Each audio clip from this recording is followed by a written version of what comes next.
Hello, hello. Let me know if I can help you with anything. Um,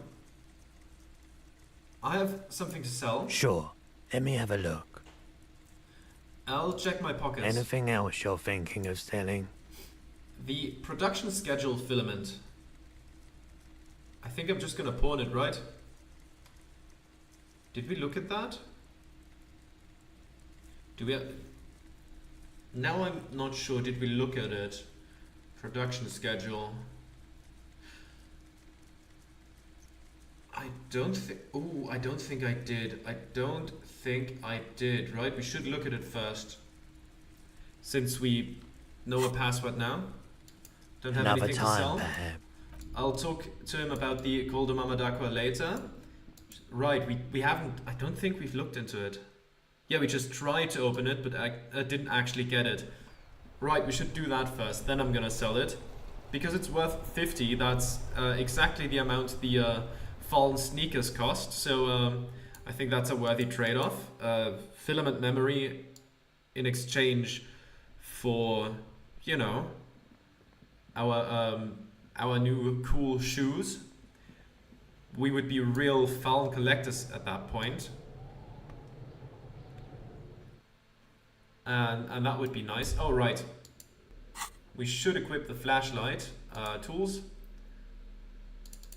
There it is. Okay, radio computer.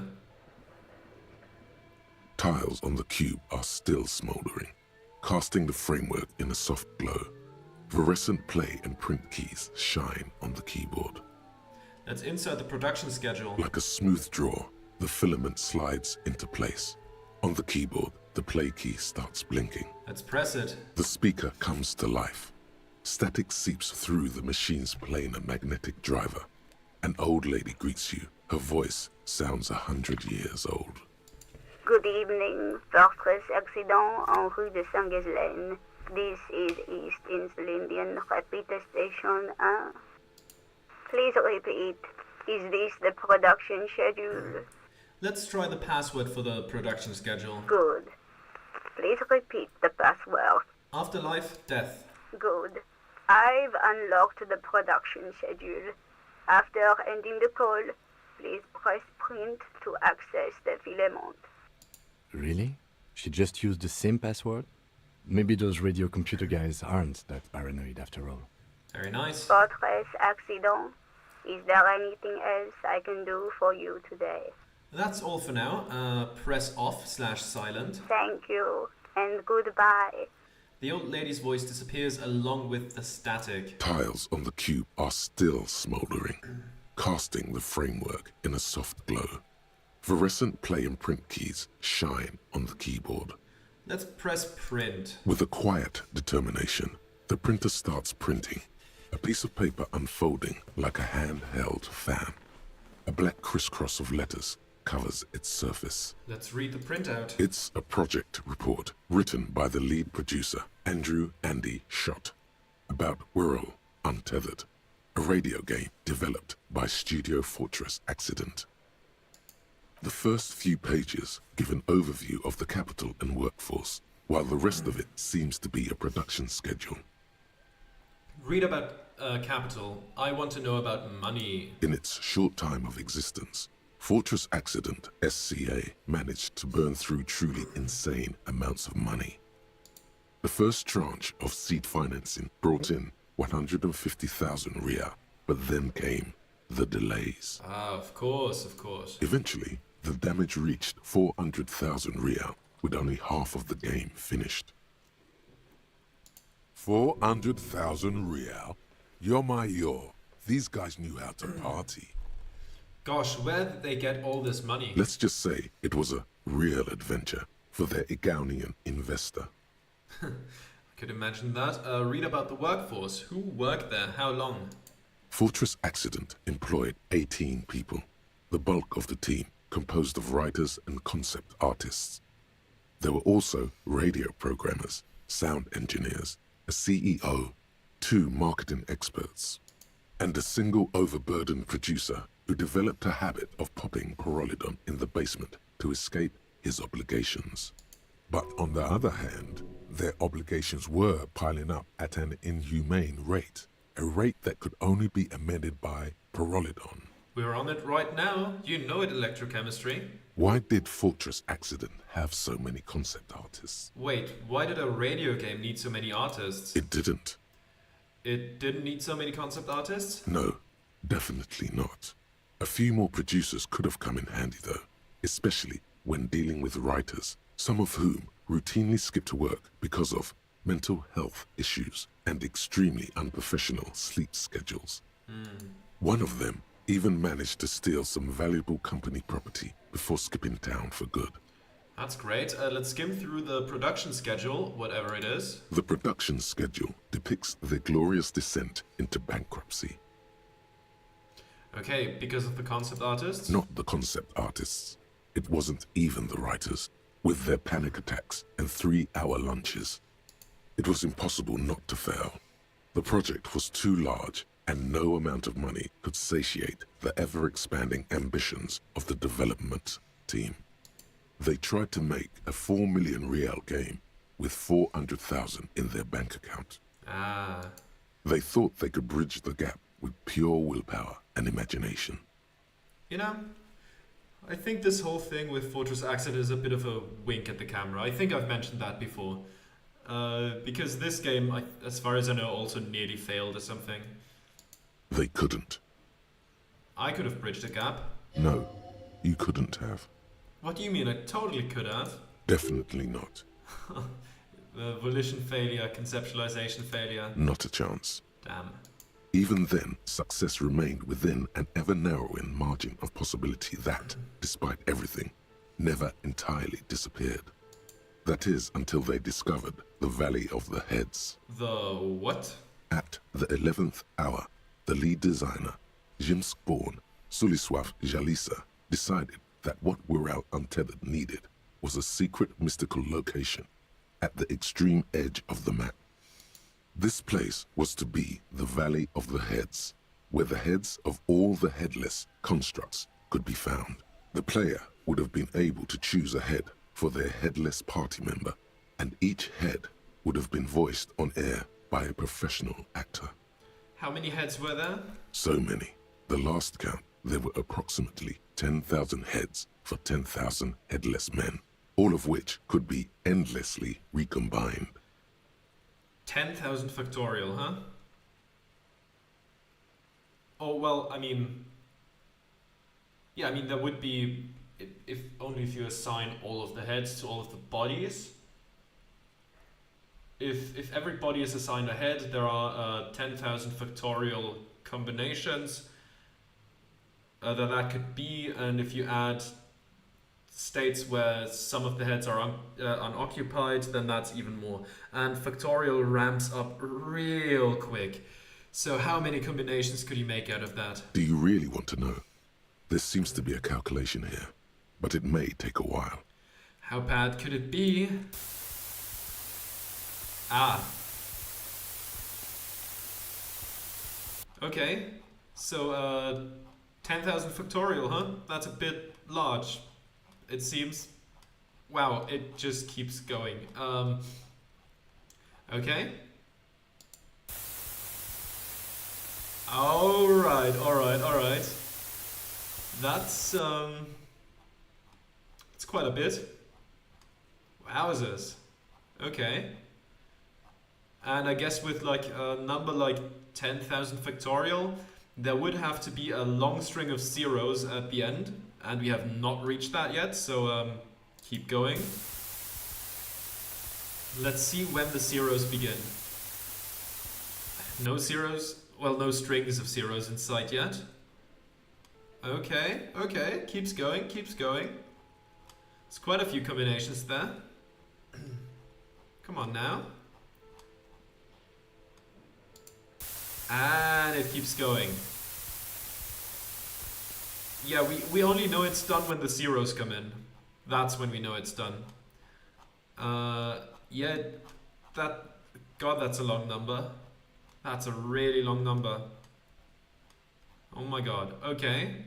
Keep The going lieutenant taps his foot impatiently, his arms folded tight against his chest. Yeah, Lieutenant, I He's know. dying for a cigarette. Come to think of it, you are too. We have one active right now. Ah, and it continues. Okay, are we gonna reach the zeros anytime soon? Not yet, not yet, not yet, not yet.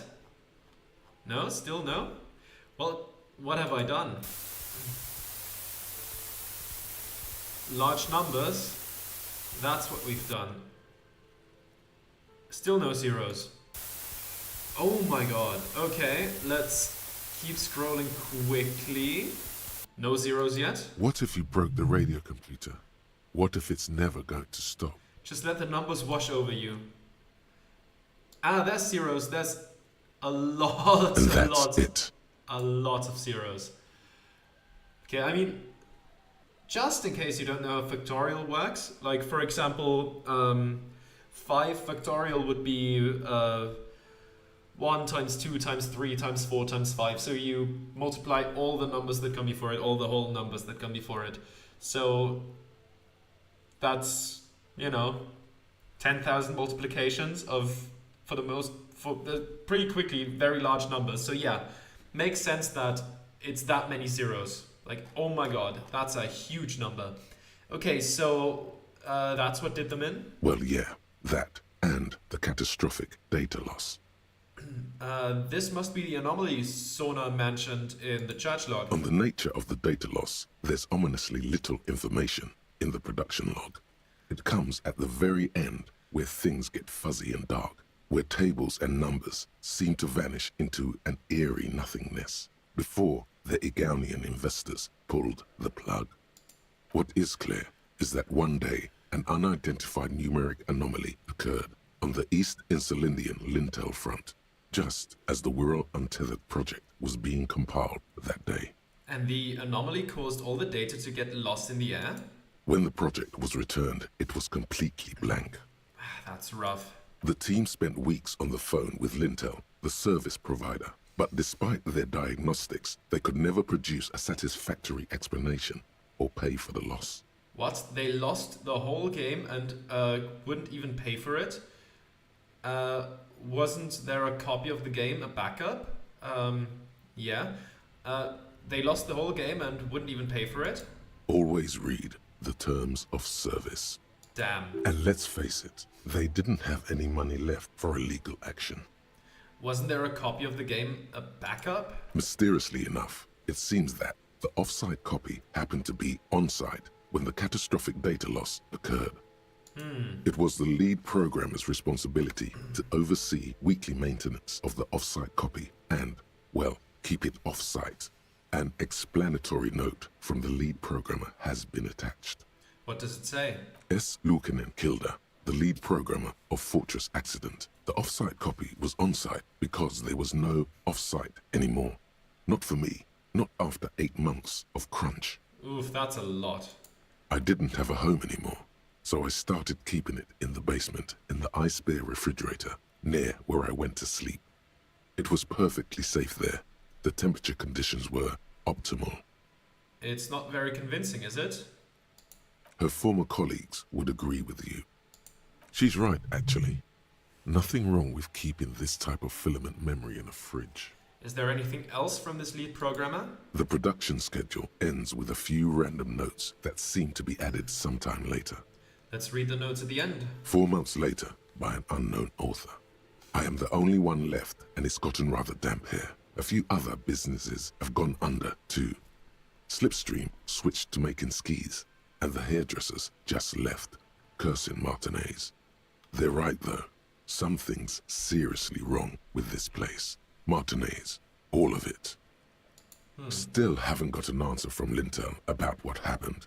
All I could get were the physical coordinates of the error on the East Insulindian front on that day. Since the computation happened on air, I reckoned it had to coincide with an actually existing location. I have compared the coordinates to a map of Revachol West. Turns out it's only 800 meters from here. The address is Saint-Brun 1147. I am going there to look this thing in the eye. Sandbrun 1147?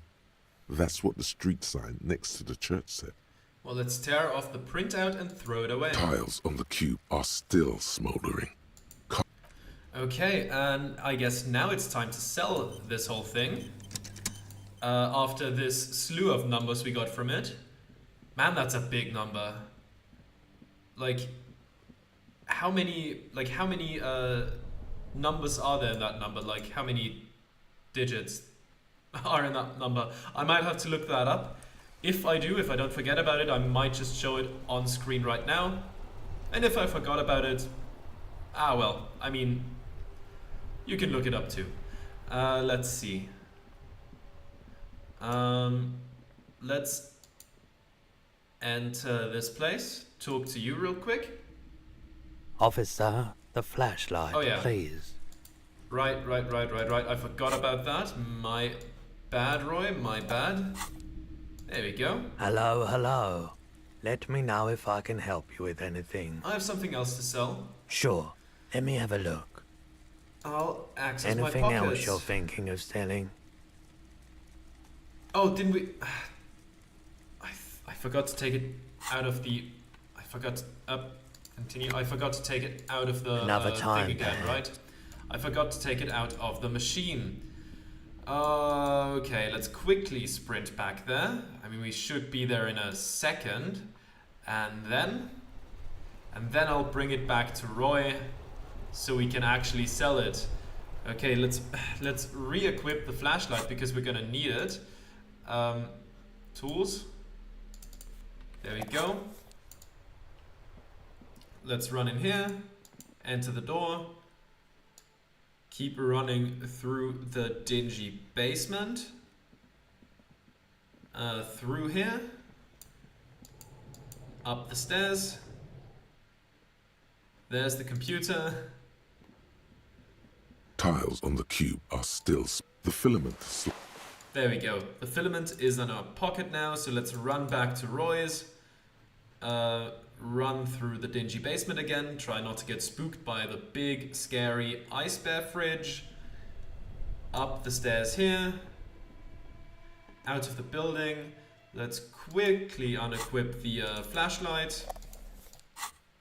And time for more sprinting. There we go. Okay, through here.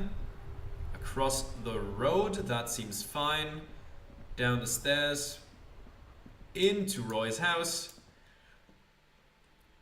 And we're back. Now we have something to sell. Let me know if I can help you with anything. There we go. Sure. Let me have a look.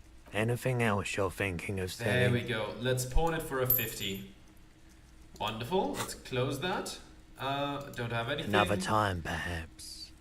Do you have any recordings of the Col do Mamadaqua?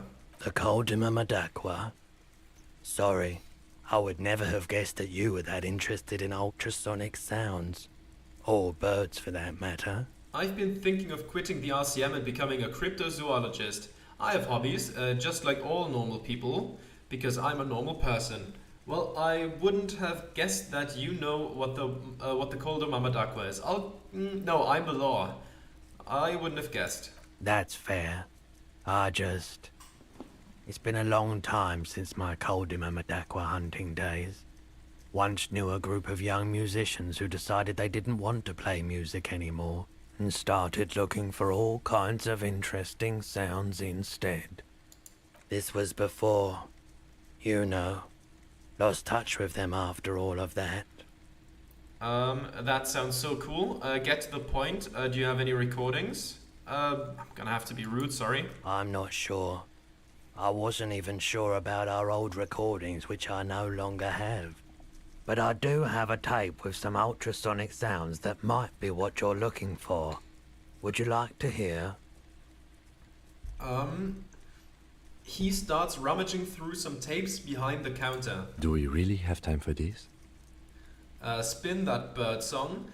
Yes, it's absolutely necessary for my research. Now that's okay. It's just that I heard the Col de Mamadaqua outside the Whirlings and I wanted to make sure I wasn't the only one. Let's talk about something else. Spin that bird song. This recording comes from down the coast.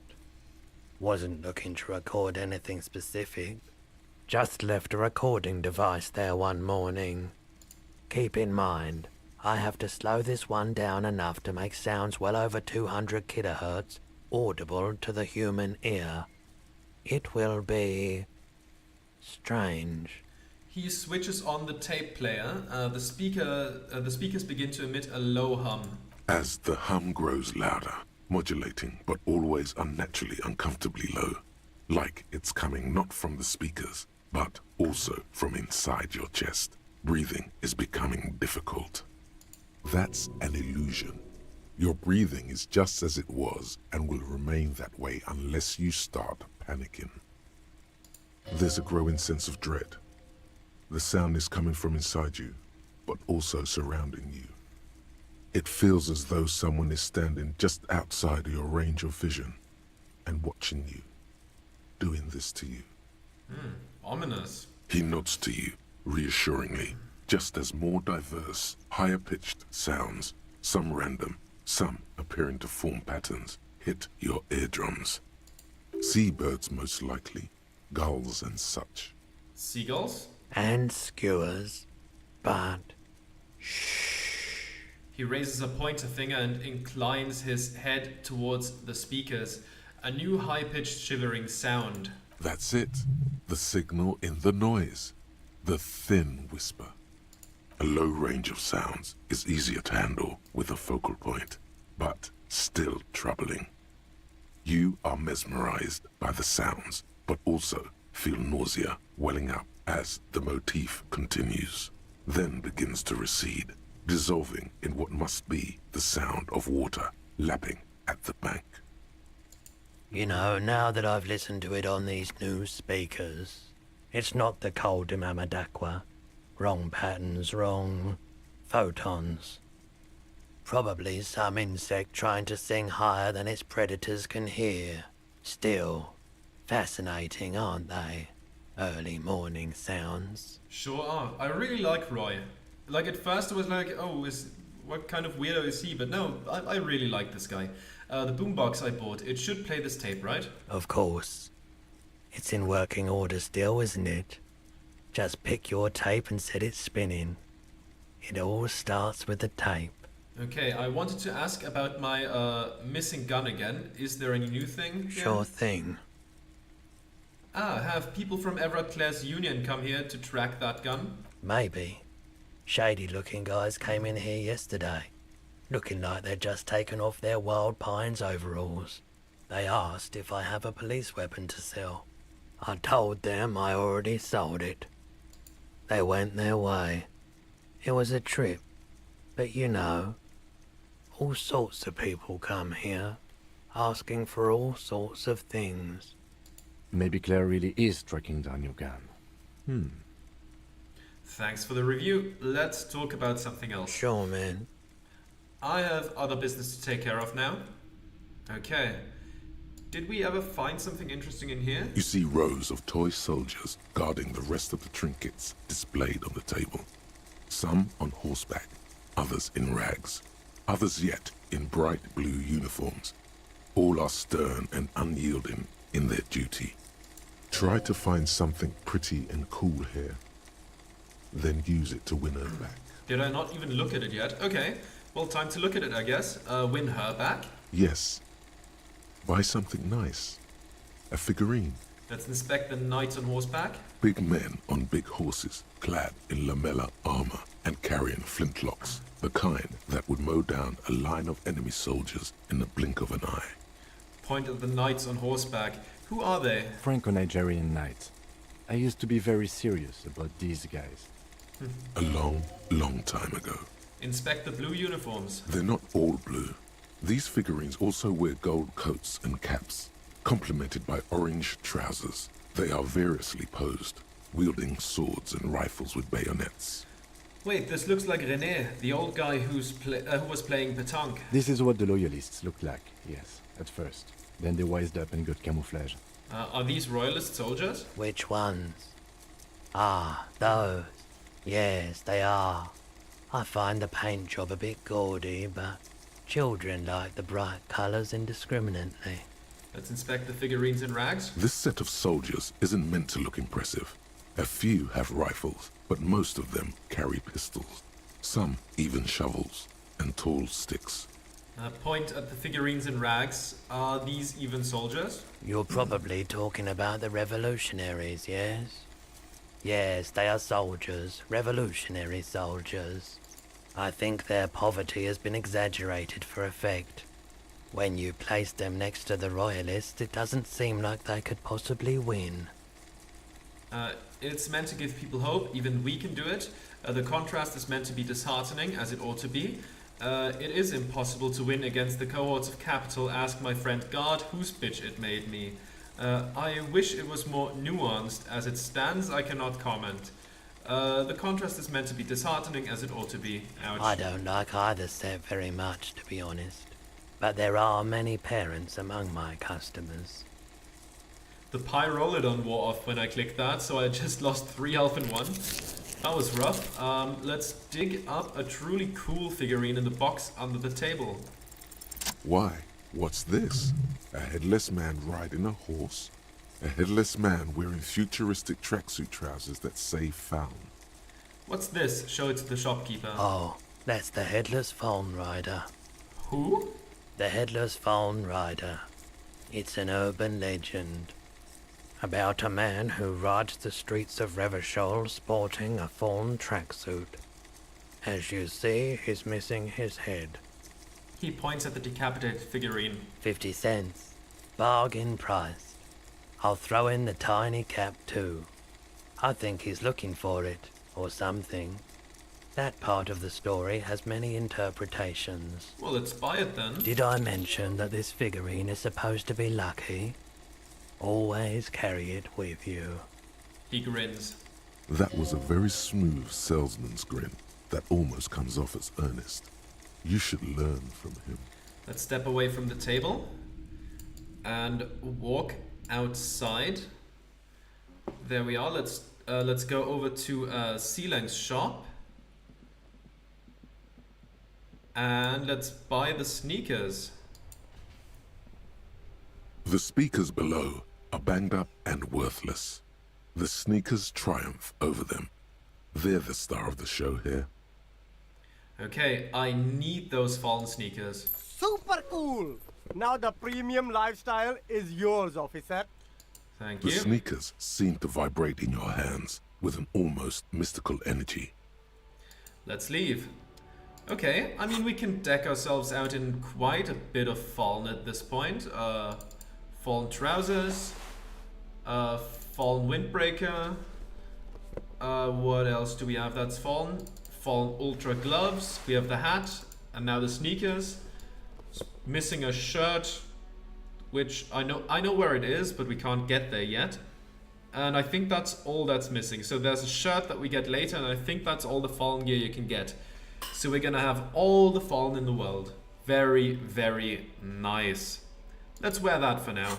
But take off the shirt, even though the thought of wearing a windbreaker like that on your naked skin is absolutely horrid. It does help Coach Physical Instrument to do it like that. I'm gonna take off the glasses as well. Our fallen percentage should be as high as possible. Our horrific necktie notwithstanding. There we go. Alright, with that we have the fallen sneakers, and I think I'm gonna have to call it a day here. Thank you very much for watching, and I'll see you next time. Goodbye.